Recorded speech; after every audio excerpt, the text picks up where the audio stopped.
Salve saudara-saudariku yang terkasih dalam Kristus, salam sehat, salam berjumpa kembali dalam renungan harian Katolik, hari Sabtu 9 Maret 2024. Pagi kemarin saya mendapat suatu kata bijak dalam media sosial yang diungkapkan seorang anak kecil.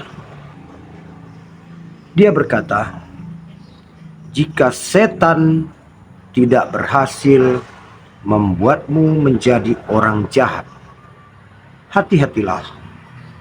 Setan akan membuatmu menjadi orang yang merasa paling benar, paling pintar, dan paling baik.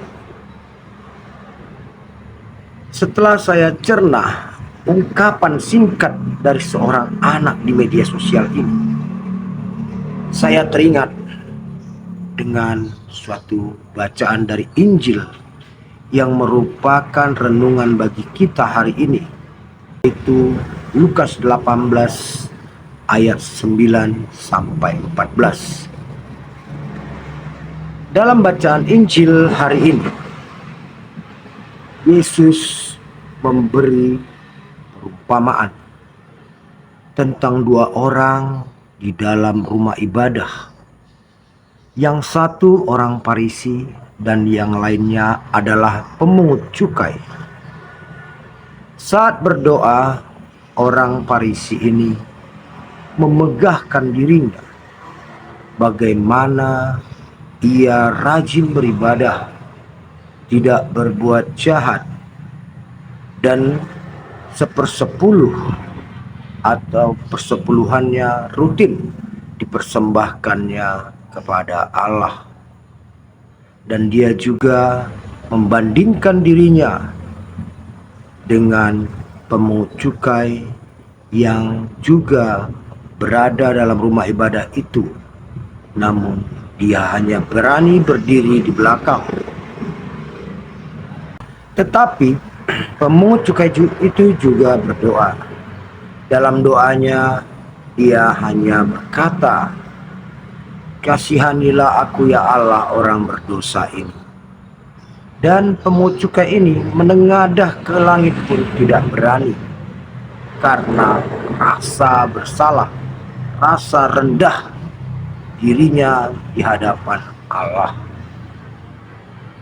Dari kedua tokoh ini, orang Farisi dan pemungut cukai, Yesus mengatakan, sesungguhnya pemungut cukai ini pulang ke rumahnya dalam kebenaran oleh Allah, sedangkan orang Farisi itu tidak.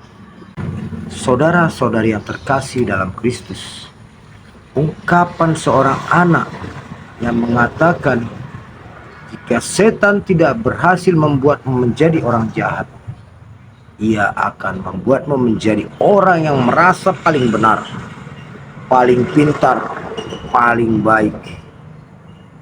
Sehingga rasa kesombongan inilah yang diungkapkan dalam Injil hari ini. Bagaimana orang Farisi menaikkan diri, mengangkat dirinya, merasa dirinya sudah sangat benar, ibadahnya sudah sangat benar, dan ia berani membandingkan dirinya dengan pemungut cukai yang dia anggap sebagai orang yang penuh dengan dosa. Tapi Yesus sendiri mengatakan, siapa yang meninggikan dirinya, ia akan direndahkan, dan kepada yang merendahkan dirinya, ia akan ditinggikan. Nah, saudara-saudari yang terkasih, dalam renungan hari ini kita diingatkan agar kita berusaha selalu merendahkan diri, merendahkan hati kita. Sebab ingatlah, sebesar-besarnya kebaikan yang telah kita perbuat tidak akan pernah membuat Allah berhutang kepada kita. Namun saat kita merendahkan diri, mengakui kelemahan kita di hadapan Allah, Situlah belas kasih Allah menyertai kita untuk mengasihi kita.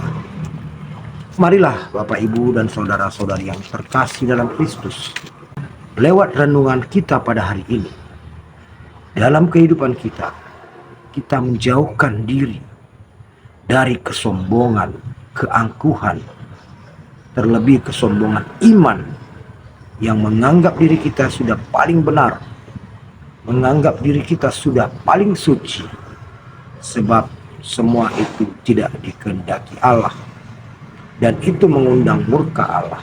Tapi marilah merendahkan diri. Kita rendahkan diri kita serendah-rendahnya di hadapan Allah, mengakui segala kelemahan dan kekurangan kita. Niscaya kita akan dibenarkan oleh Allah.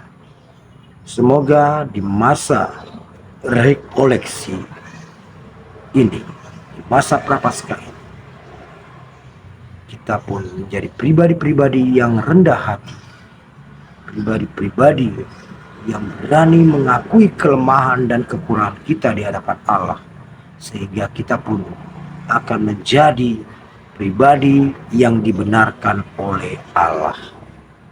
Amin. Selamat Prapaskah. Tuhan memberkati.